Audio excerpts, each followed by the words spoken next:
Eko te osa, eko te unga, tuntale sosa, inam te tu, inam ngao, kema petle so.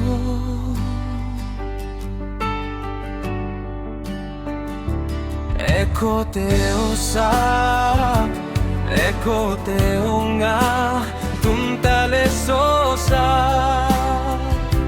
inam te tu, inam ngao, kema petle so.